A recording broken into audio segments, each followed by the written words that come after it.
الحمدللہ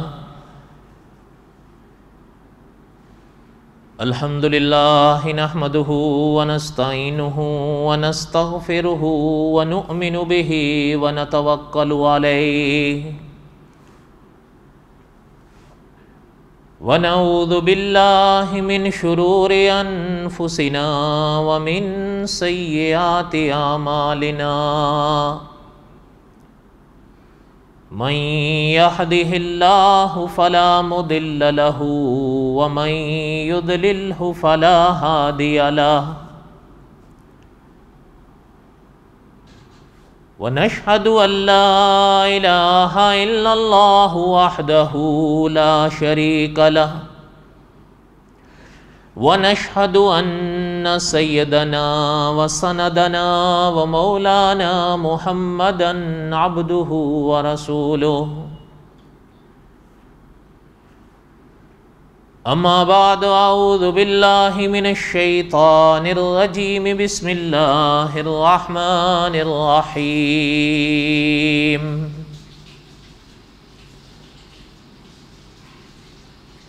الف لام را تلك آیات الكتاب المبین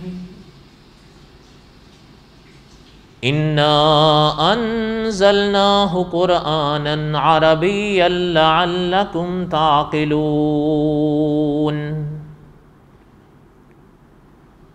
نحن نقص عليك احسن القصص بما اوحينا اليك هذا القرآن وَإِن كُنْتَ مِن قَبْلِهِ لَمِنَ الْغَافِلِينَ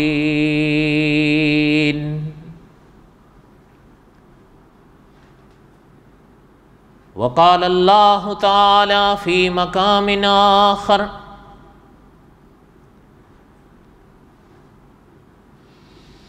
إن الله اصطفى آدم ونوحا وآل إبراهيم وآل عمران على العالمين ذرية بعضها من بعض والله سميع عليم وقال النبي صلى الله عليه وسلم من يرد الله به خيرا يفقهه في الدين وقال النبي صلى الله عليه وسلم أنا آخر الأنبياء وأنتم آخر الأمم صدق اللہ العظیم وصدق رسولہ النبی الکریم ونحن على ذلك لمن الشاہدین والشاکرین والحمد للہ رب العالمین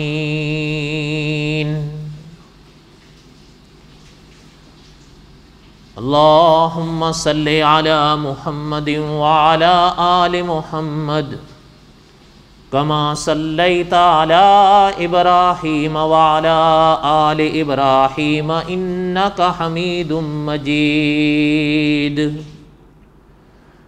اللہم بارک علی محمد وعلی آل محمد کما بارکت علی ابراہیم وعلی آل ابراہیم انکا حمید مجید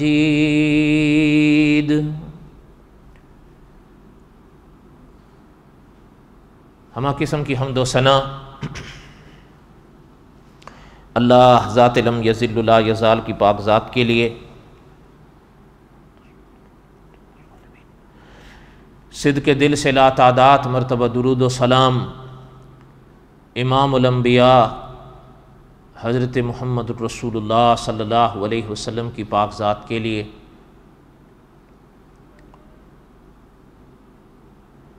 قصص الانبیاء علیہ السلام کے اسباق ہم پڑھ رہے تھے۔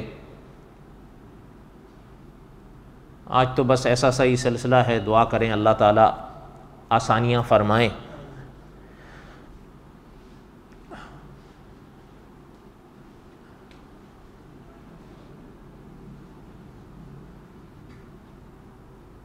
قصص الانبیاء علیہ الصلوۃ کا سبق جہاں تک ہم نے پڑھا تھا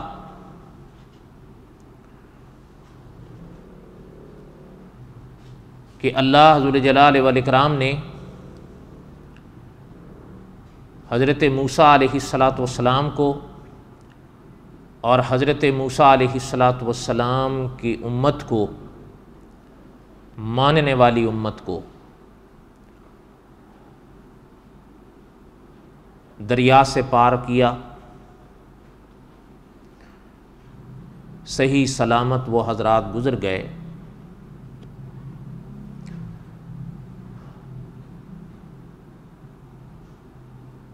چونکہ ہم نے پڑھا تھا کہ فرعون اور فرعونی ان کا پیچھا کر رہے تھے،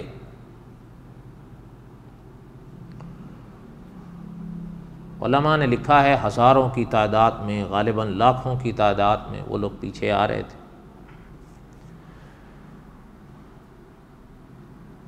اور اللہ ذوالجلال والاکرام نے اپنے پاک کلام میں اس منظر کا عجب نقشہ کھینچا ہے۔ علماء مفسرین نے لکھا ہے کہ جب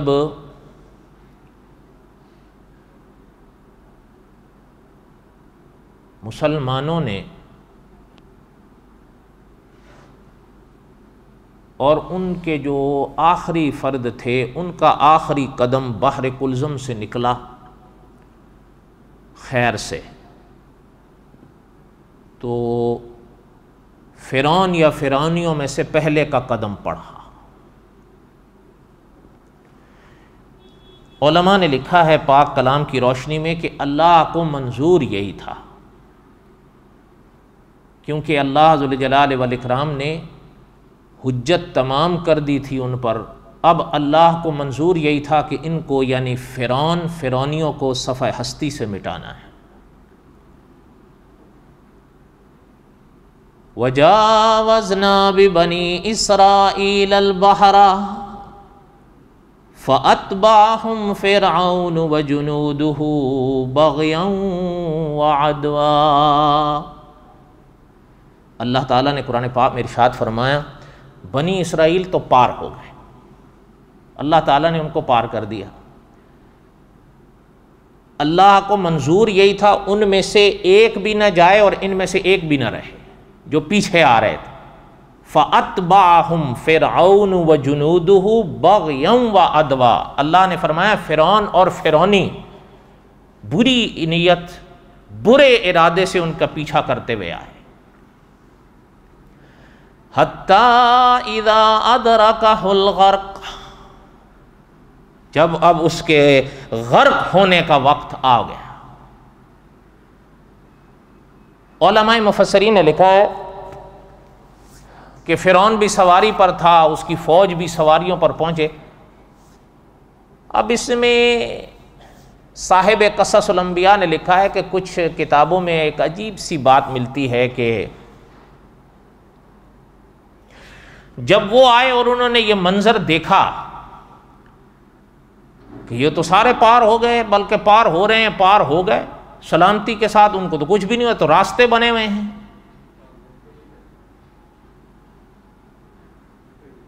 تو بعض اکابر نے یہ لکھا ہے کہ حضرت جبرائیل علیہ السلام نے، بعض اکابر نے لکھا ہے کہ بعض کتابوں کے حوالے سے یہ آیا کہ حضرت جبرائیل علیہ السلام نے ایک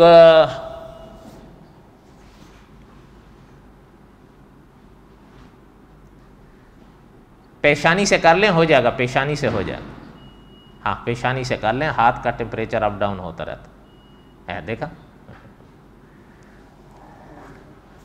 اصل اعتبار بھی پیشانی کا یہ، ہاتھ کا تو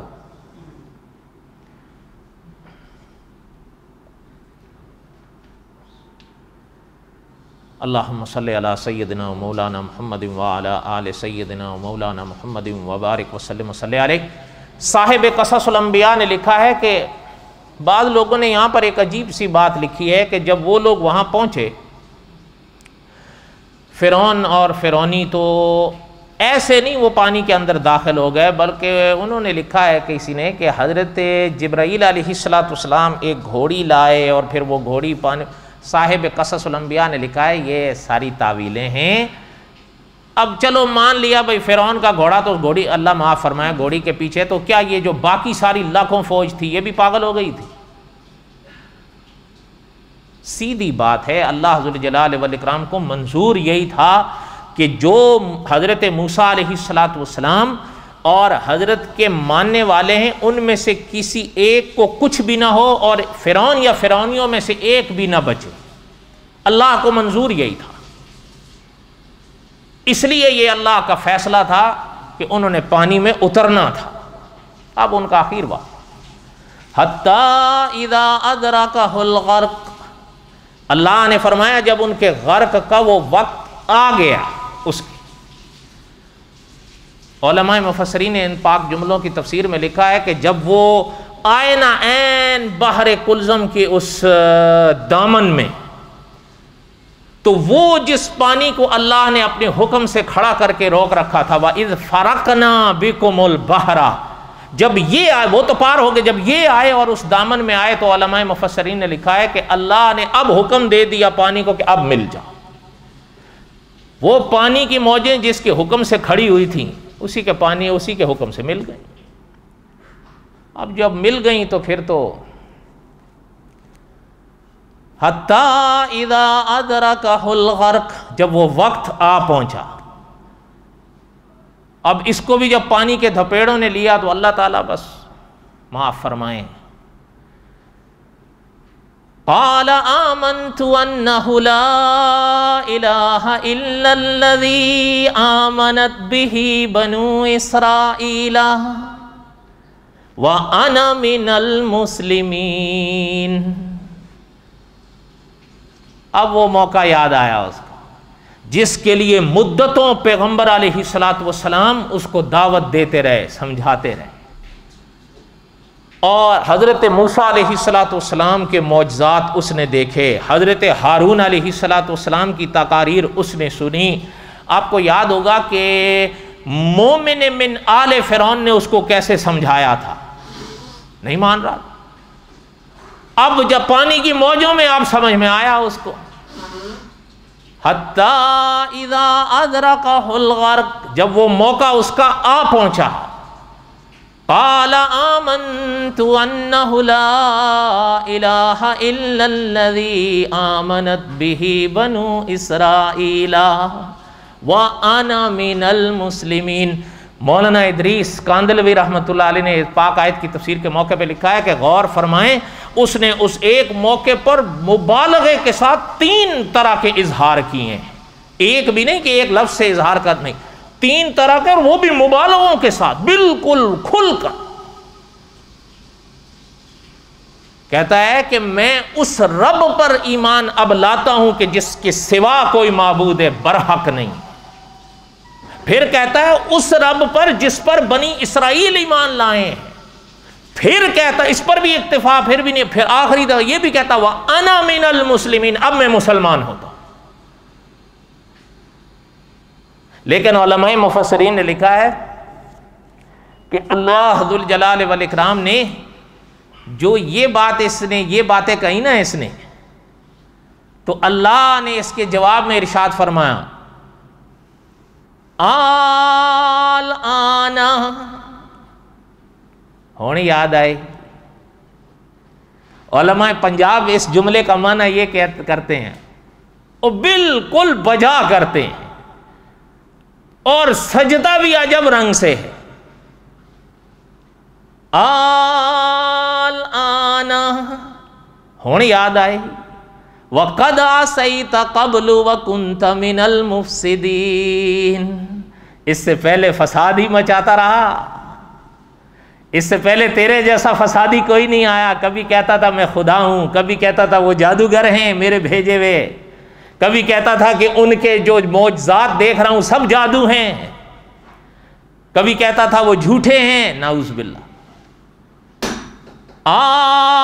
الآن وقد عصیت قبل وکنت من المفسدین، ہونی یاد آئے گی، اب نہیں۔ علماء مفسرین نے اس پاک آیت کی تفسیر کے موقع پہ لکھا ہے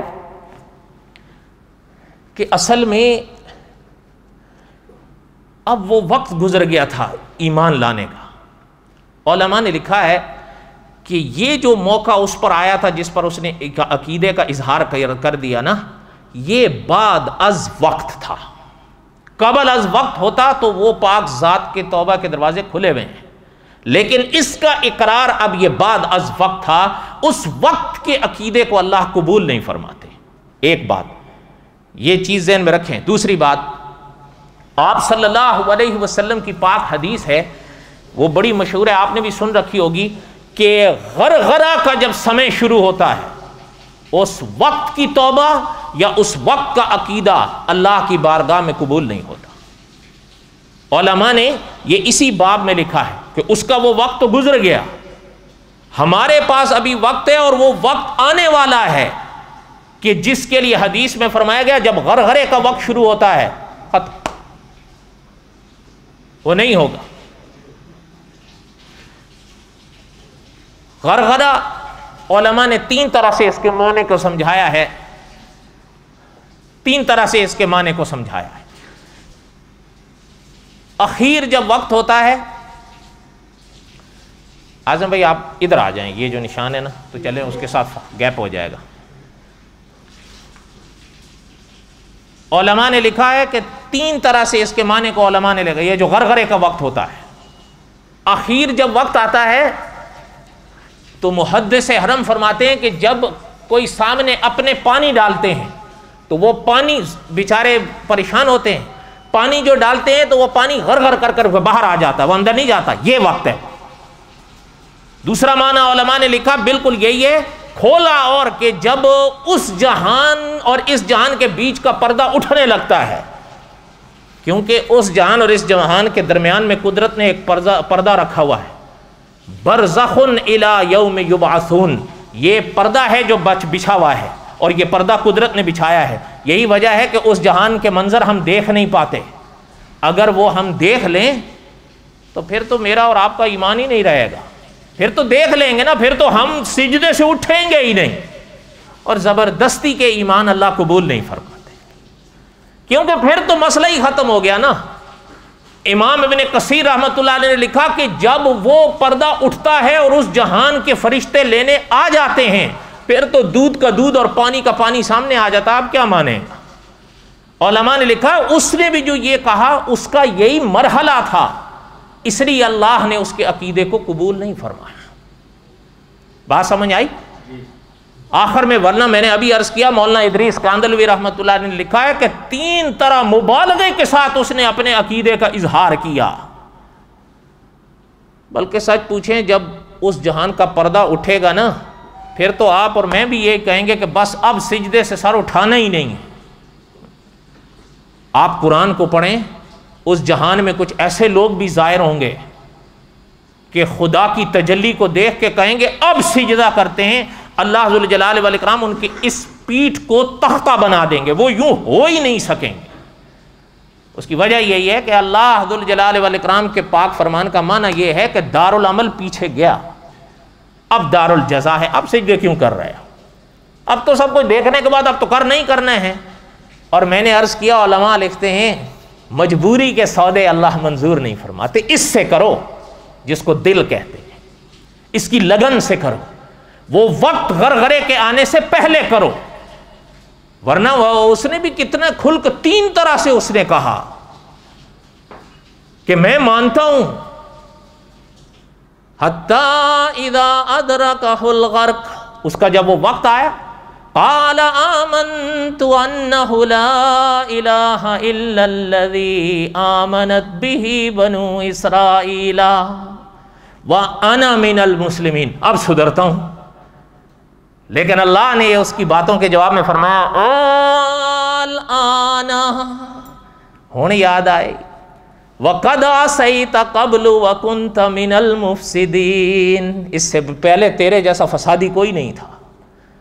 اور آگے اللہ نے فرمایا فَالْيَوْمَ نُنَجِّيكَ بِبَدَنِكَ لِتَكُونَ لِمَنْ خَلْفَكَ آيَةً وَإِنَّ كَثِيرًا مِّنَ النَّاسِ عَنْ آيَاتِنَا لَغَافِلُونَ. قرآن تو قرآن ہے، حقیقت ہے. قرآن پڑھنے یا سمجھنے والا ہو. میرا اور آپ کا تو بس کوئی ایسا صحیح حال ہے، ہمیں سمجھ میں نہیں آتا.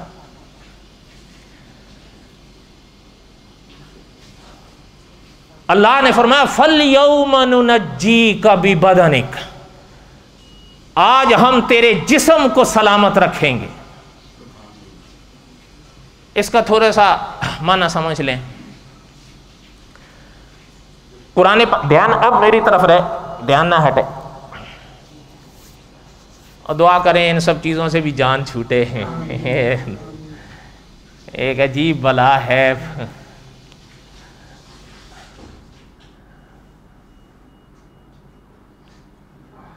ویسے علامات قیامت ہیں یہ، حدیث شریف پڑھیں نا تو پتہ چلتا ہے. وہ سمجھ میں ہی نہیں آئیں گی کہ کیا ہوں. سمجھ میں آ رہی ہے کسی کے؟ سچ بتائیں.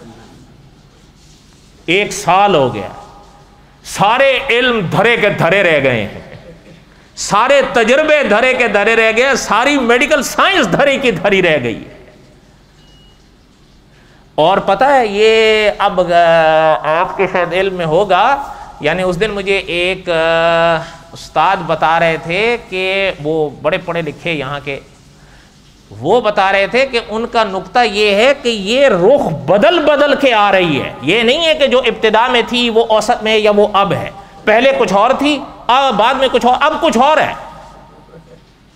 اگر اس کی وہ دوا بنا بھی لی جائے تو اب والی کے لیے وہ دوا کام ہی نہیں کرے گی شاید. ہم لوگوں نے بھی تو حد کی ہے نا. وہ کیا کہتے ہیں، ان کو میں پیچھے موڑ کے نہیں دیکھا. صحیح بات ہے غلط بات ہے؟ سچ بتا. اتنے گناہ توبہ اللہ معاف فرمائے، جو ہمارے بس میں تھا اس سے زیادہ کیا ہم نے. حقیقت ہے، ہو سکتا ہے آپ نہ مانیں. بس دعا کریں کہ اللہ تعالیٰ ہی رحم فرما دیں، وہی اپنا فضل فرما دیں تو بات ہے، ورنہ تو بہرحال اللہ نے فرمایا فَالْيَوْمَ نُنَجِّيكَ بِبَدَنِكَ، ہم تیرے جسم کو سلامت رکھیں گے. اس پاک جملے کے معنی میں آپ سمجھ سکتے ہیں کہ قرآن پاک کی جو یہ پاک آیت ہے، یہ آپ صلی اللہ علیہ وسلم کے پاک دل پر جو اتری نا، تو 15 صدیاں ہو رہی ہیں. صحیح بات ہے یا نہیں؟ علماء نے لکھا ہے، پرانی صدیوں کے علماء جب اس جملے پر پہنچتے تھے وہ تعویل کرتے تھے اس جملے کی. ظاہر بات ہے اس کی لاش کا تو کوئی عطا پتہ تھا ہی نہیں، نہ اس کے جسم. یہاں لفظ ہے نا فَالْيَوْمَ نُنَجِّيكَ بِبَدَنِكَ. علماء مفسرین نے لکھا اس کا معنی یہ تھا جس کے اندر روح نہیں تھی. تو اب علماء کے سامنے تو اس کا، وہی پرانے علماء کے سامنے تو اس کا تو عطا پتہ ہی نہیں تھا.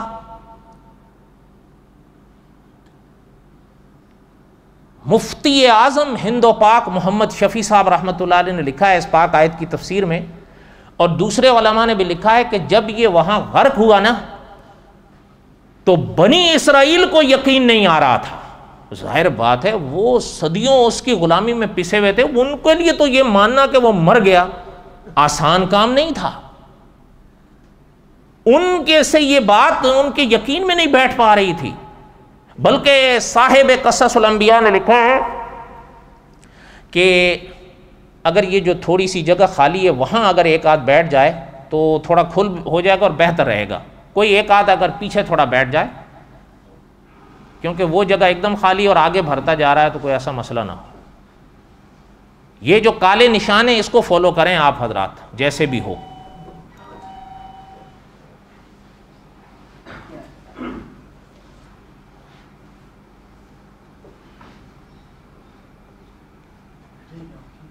ہاں کوئی بات نہیں، آپ صحیح تھے، چلو بٹن دبا دیں۔ اللہم صلی علی سیدنا و مولانا محمد وعلی آل سیدنا و مولانا محمد وبارک وسلم وصلی علیہ۔ صاحب قصص الانبیاء نے لکھا ہے کہ ان میں سے ایک نے یا بنی اسرائیل میں سے کئیوں نے حضرت موسیٰ علیہ السلام سے فرمایا کہ حضرت اس کی فوج تو گئی۔ اچھا یہ بھی ذہن میں رکھیں کہ علماء نے لکھا ہے، مولانا عبد الحمید سواتی رحمۃ اللہ علیہ نے اپنی تفسیر قرآن میں جلد نمبر 9 میں حضرت نے لکھا ہے کہ اس کی فوج جو پانی میں اتری تھی ان میں سے ایک بھی نہیں بچا، نہ صرف یہ کہ مرا نہیں، ان کی لاشوں کا بھی پتہ نہیں چلا۔ لیکن اس کی لاش مفتی تقی عثمانی صاحب دامت برکاتہم نے لکھا ہے کہ وہ پانی کی سطح پر اٹھائی، اس لیے کہ فَالْيَوْمَ نُنَجِّيكَ بِبَدَنِكَ تھا نا۔ قدرت نے حکم دیا موجوں کو کہ اس کے اوپر لاؤ۔ اب انہوں نے لکھا، صاحب قصص الانبیاء نے لکھا ہے کہ انہوں نے حضرت سے فرمایا کہ حضرت اگر وہ سارے ڈوب گئے یہ بچ گیا تو یہ وہ بات تو نہ ہوئی، یہ اس کی ہاں کون سی اتنی اور لے آئے گا، یہ تو اس کے بارے میں بتائیں۔ تو علماء نے لکھا ہے حضرت موسیٰ علیہ السلام سے جو گفتگو ہوئی، اللہ ذو الجلال والاکرام نے اس کی لاش کو جو پانی کی سطح پر چڑھایا، بعض علماء نے لکھا ہے کہ سیدھا پتھر پہ جا دے مارا، سامنے آ گیا تاکہ بنی اسرائیل دیکھ لیں۔ بعض علماء نے یہ بھی لکھا ہے کہ پانی کے اندر اس کا جو پتھر کے ساتھ آیا نا تو اس کا یہ حصہ لگا جس کو ڈوری کہتے ہیں، یہ ٹوٹ گئی تھی۔ یہ کیا ہوئی تھی؟ واللہ عالم۔ اب وہ علماء لکھتے ہیں کہ جب ان بنی اسرائیل نے دیکھا تو وہ تو اللہ اکبر، ان کو تو تسلی، انہوں نے اس کی لاش آنکھوں سے دیکھ لی۔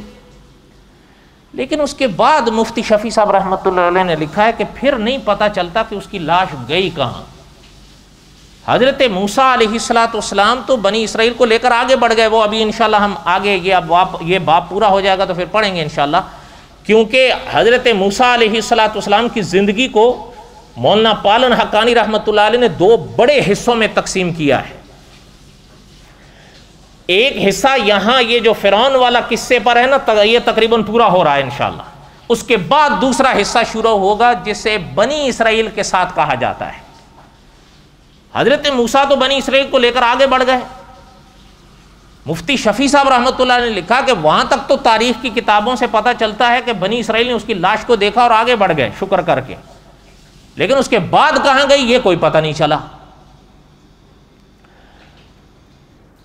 اب بعد کے جب علماء آئے تو یہ آیت تو قرآن پاک میں موجود تھی، فَالْيَوْمَ نُنَجِّيكَ بِبَدَنِكَ لِتَكُونَ لِمَنْ خَلْفَكَ آیَةً۔ ان علماء نے ان پاک جملوں سے یہی معنی مراد لیا کہ ان کو دکھا دیا قدرت نے کہ انہوں نے عبرت حاصل کر لی، شکر کر لیا۔ لیکن بعض محققین علماء فرماتے تھے کہ اگر غور سے دیکھا جائے تو اس مسئلے میں جو یہ بات لکھی گئی، پیشانی سے کریں پھر ہو جائے گا انشاءاللہ، ہاتھ کا ٹیمپریچر بڑھتا گھٹتا رہتا ہے نا۔ اللہم صلی علی سیدنا و مولانا محمد وعلی آل سیدنا و مولانا محمد وبارک وسلم وصلی علیہ۔ ان علماء نے لکھا ہے کہ اس لفظ میں کہ بنی اسرائیل نے دیکھ لیا فَالْيَوْمَ نُنَجِّيكَ بِبَدَنِكَ والی بات پوری ہو گئی، محققین علماء نے لکھا ہے کہ بات تعویل والی لگتی ہے۔ ظاہر آیت کا جو ہے نا اطمینان فقط اس جملے سے نہیں ہوتا، کیونکہ اللہ تو فرما رہے ہیں فَالْيَوْمَ نُنَجِّيكَ بِبَدَنِكَ، ہم تیرے بدن کو سلامت رکھیں گے، لِتَكُونَ لِمَنْ خَلْفَكَ آیَةً، صرف ان کے لیے نہیں تھا، بعد والوں کے لیے بھی، تاکہ تجھے دیکھ کے عبرت حاصل کریں۔ اچھا ان پاک جملوں کے معنی میں علماء نے یہاں تک لکھا ہے، ایک تو اس کی ڈوری ٹوٹی تھی نا پتھر پہ، دوسری وہ جو موجوں میں ایک مچھلی آئی اور یہ حصہ اس کا کھا کے چلی گئی۔ واللہ عالم، یہ پرانی کتابوں میں ہے۔ اور ان پرانے علماء نے یہ بھی لکھا ہے کہ شاید قدرت نے مچھلی کو خود ہی فرمایا ہو یہ اس کا حصہ کھا لو، کیونکہ انا ربکم الاعلی کا دعویٰ تھا نا، تو ذرا دیکھ لیں کہ کوئی ناک کا حصہ باقی تو نہیں بچا، کیونکہ ناک ہی تو عزت کا مقام اور نشان کہلاتا ہے۔ صحیح بات ہے یا نہیں؟ اس لیے وہ علماء فرماتے تھے کہ یہ بات تاویل لگتی ہے۔ اچھا پھر کچھ حضرات نے، پرانے حضرات نے کچھ اور بھی تاویلیں کی، لیکن حقیقت یہی ہے میں جتنی بھی بتاؤں وہ فَالْيَوْمَ نُنَجِّيكَ بِبَدَنِكَ کی ہیں تاویل۔ تاویل سمجھتے ہیں آپ؟ ایک لفظ ہے نا، ایک اس کا بالکل ظاہری معنی ہوتا ہے جو پڑھتے ہی سمجھ میں آ جاتی ہے، لیکن مجبوری آتی ہے اس کا ظاہری معنی لیا نہیں جا سکتا تو اس کو ظاہر سے پھیر دیا جائے، اس کو کہتے ہیں تاویل۔ اب سمجھ میں آئی بات کہ نہیں سمجھ میں آئی؟ اب میں مثال کے طور پر کہوں کہ آپ تشریف لائے تھے اور آپ کی 2 زبانیں تھیں،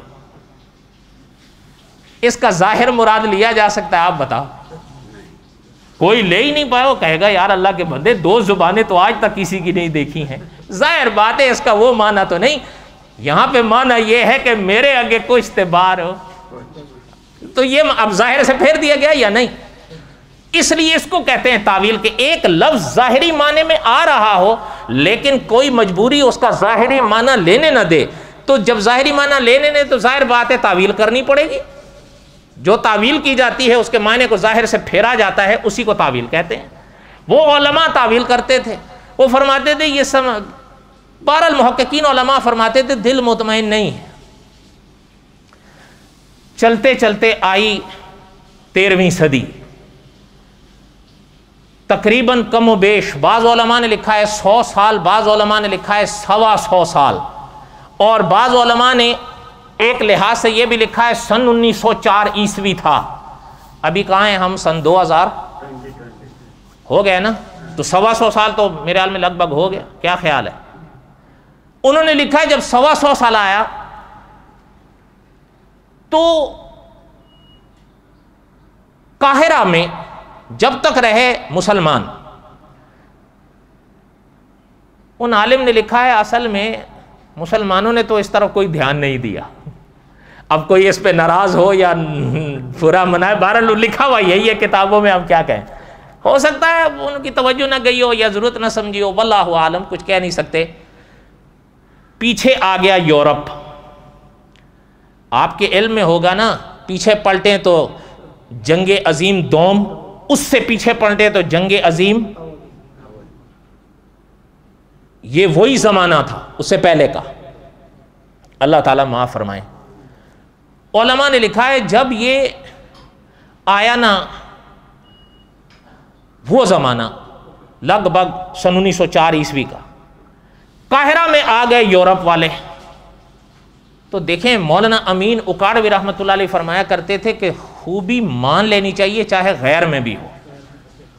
ان کی اندر ایک خوبی ہے، وہ ان کو شوق ہے آثار قدیمہ کی کھود کرید کرنے کا۔ صحیح بات ہے یا غلط ہے؟ ہماری تو حالت یہ ہے، صاحب قصص الانبیاء نے لکھا ہے کہ روٹی کمائے کھائے کسی طور مچھندر، ہم سے روٹی سے ہی فرصت نہیں ہوتی، ہم نے کیا آثار قدیمہ کی تحقیق کرنی ہے؟ تو سچ ہے۔